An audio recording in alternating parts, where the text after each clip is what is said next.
जय मसीह के दोस्तों, आप सबको मैं यीशु के नाम से स्वागत करता हूं। आज मैं आपको 4 और पॉइंट्स दूंगा और साबित करूंगा कि मोहम्मद झूठे नबी थे। और अगर मुसलमानों के हिसाब से बाइबल और कुरान को अल्लाह ने भेजा है तो अल्लाह खुद साबित करेंगे कि मोहम्मद एक झूठे नबी थे। और ये चीज़ सभी के सामने पड़ी है, लेकिन कोई ध्यान नहीं देता और सवाल नहीं पूछता। तो चलिए वीडियो को शुरू करते हैं। बाइबल हमें साफ साफ कहता है कि यीशु मसीह के पुनरुत्थान के बाद यहोवा की तरफ से कोई और संदेश नहीं दिया जाएगा। सिर्फ पवित्र आत्मा के द्वारा हमारा मार्गदर्शन होगा यीशु मसीह के दूसरे आगमन तक। और ये भी साफ साफ कहता है कि अगर कोई स्वर्गदूत भी तुम्हें आके नया संदेश दे तो वो श्रापित हो। लेकिन हमारे मुसलमान दोस्तों ने कहना शुरू कर दिया कि नहीं, हमें यहोवा की बात नहीं सुननी, हमें नए रेवलेशन या संदेश की ज़रूरत है। और उसी संदेश को दिया गया आखिरी और सबसे महान नबी खुदा का, जिनका नाम है मोहम्मद। और एक मसीही होने के कारण मुझे इस बात से दिक्कत है कि एक इंसान 600 साल बाद आके ये कहता है कि तुम सब झूठे हो। और हम झूठे क्यों हैं? क्योंकि मोहम्मद ने कहा सारे भविष्यवक्ता और चेले गलत है, बस मोहम्मद ही सही है। इसलिए आज मैं और 4 पॉइंट्स या कहे तो 4 प्रॉब्लम आपको बताऊंगा और इस झूठे नबी की असलियत आपके सामने लाऊंगा। पहली दिक्कत, मोहम्मद नबियों के खानदान या उनके वंशज से नहीं थे। क्यों अल्लाह ने एक ऐसे इंसान को चुना जो नबियों के वंशज से नहीं था? आप कहोगे तो क्या हुआ, खुदा की मर्जी, अल्लाह नोज बेस्ट।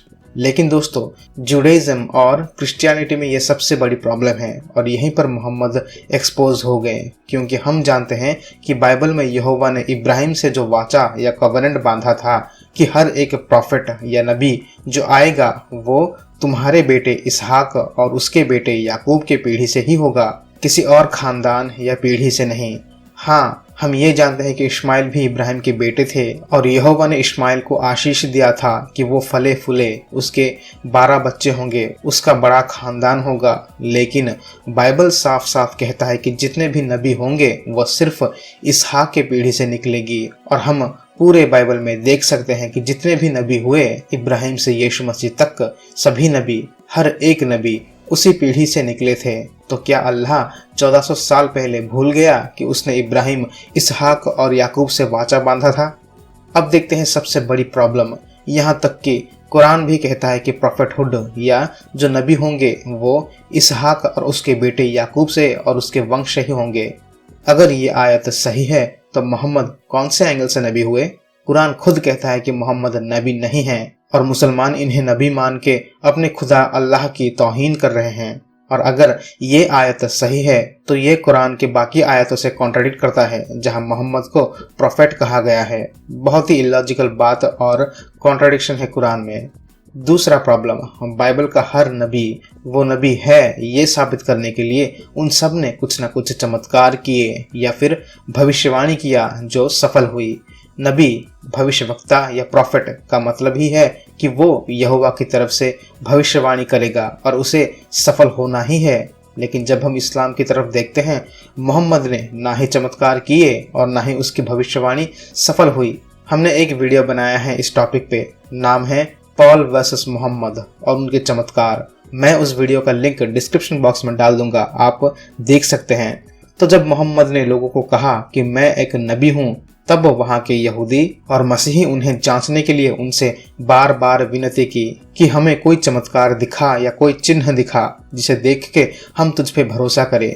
ये यहूदी और मसीहियों की आदत है और बाइबल की शिक्षा है कि अगर कोई भी अपने आप को नबी कहे तो हम उसे सवाल पूछते हैं और बाइबल के आधार पे उसको तौलते हैं। वैसे ही यहूदी और मसीहियों ने उस वक्त मोहम्मद के साथ किया।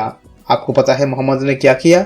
उसने 2-3 बहाने दिए, जैसे कि मैं बस चेतावनी देने वाला हूँ और तुमने तो पहले ही उन नबियों को मार दिया जिन्होंने चमत्कार दिखाए थे, तो मैं तुम लोगों को चमत्कार नहीं दिखाऊंगा। और इशारा किया कुरान की तरफ कि देखो ये है चमत्कार। वाह, क्या अच्छा बहाना दिया था मोहम्मद ने और उसी वजह से लोगों ने उन्हें ठुकरा दिया और इसका सबूत खुद कुरान देता है। तीसरा प्रॉब्लम, जब मैं इन दोनों पुस्तक को पढ़ता हूँ मुझे इन दोनों में कुछ भी समानता नहीं मिलती, बस कुछ नामों को छोड़ के। मुसलमानों का दावा है कि कुरान को भेजा गया एक प्रोग्रेसिव रेवलेशन की तरह, मतलब जो कुरान में लिखा गया है वो बाइबल से कॉन्ट्रडिक्ट नहीं करेगा, बस बाइबल में जो छूट गया है उसे कुरान में जाहिर करेगा। लेकिन एक बच्चा भी बता सकता है कि इन दोनों किताब में कुछ भी समानता नहीं है। यहाँ तक कि मुसलमान खुद कमेंट सेक्शन में कहेंगे कि बाइबल झूठा है और इन दो पुस्तक की घटनाएं भी एक दूसरे से मेल नहीं खाते। जैसे आदम, हव्वा, मूसा, इब्राहिम की घटनाएं बिल्कुल अलग है। और सबसे महत्वपूर्ण घटना जो है यीशु मसीह के जीवन और उनके अस्तित्व के बारे में। तो सवाल है, क्यों खुदा को एक ऐसा नया किताब देने की जरूरत पड़ गई 600 साल बाद, जहां हर एक घटना इन दोनों पुस्तक में अलग है? क्या अल्लाह ये चाहते थे कि लोग इन दो पुस्तक को पढ़ के कंफ्यूज हो जाए? अगर इन दो पुस्तक के खुदा एक ही है तो क्या खुदा खुद कंफ्यूज हो गया कि मैंने जो किताबें पहले भेजा था और अब जो मैं भेज रहा हूँ वो अलग है? क्या अल्लाह को इतना भी मालूम नहीं पड़ा? मुझे तो यही लगता है। चौथा प्रॉब्लम जो सबसे बड़ी और इम्पोर्टेंट है, अगर मोहम्मद सचमुच खुदा के नबी थे तो ये कैसे हो सकता है कि उसको उसी खुदा का नाम नहीं पता? हर नबी और लोग जो पुराने नियम से नए नियम तक आए उन सबको पता है कि खुदा का नाम यहोवा है। हमें कैसे पता कि परमेश्वर का नाम यहोवा है? निर्गमन के पुस्तक में लिखा है, जब परमेश्वर ने जलती हुई झाड़ी में से मूसा को दर्शन दिए तब मूसा ने परमेश्वर को उनका नाम पूछा। तब परमेश्वर ने मूसा को कहा कि जा और इस्राएलियों से कह कि यहोवा ने तुझे उनके पास भेजा है। इसीलिए हम देखते हैं हर नबियों ने यहोवा के नाम से ही भविष्यवाणी किया और ये नाम यहोवा बाइबल में लगभग 6823 बार लिखा गया है और सभी लोग जानते हैं कि परमेश्वर का नाम यहोवा है और इस नाम को यीशु मसीह ने अपने लिए इस्तेमाल किया। तो अगर मोहम्मद, इस्लाम और मुसलमानों के दावों के हिसाब से उनके खुदा भी मूसा के खुदा है, तो हम ये नाम यहोवा कुरान में एक बार भी क्यों नहीं देख पाते हैं? क्यों मोहम्मद को मूसा, इब्राहिम और दाऊद के परमेश्वर का नाम नहीं पता? चलिए छोड़िए, मोहम्मद तो आम इंसान थे, एटलीस्ट उसके उस काल्पनिक खुदा को तो मालूम होना चाहिए कि मैंने मूसा को अपना वो नाम कहा था जिसे सारे यहूदी और मसीही पूजते हैं। क्या अल्लाह अपने ही नाम को भूल गया?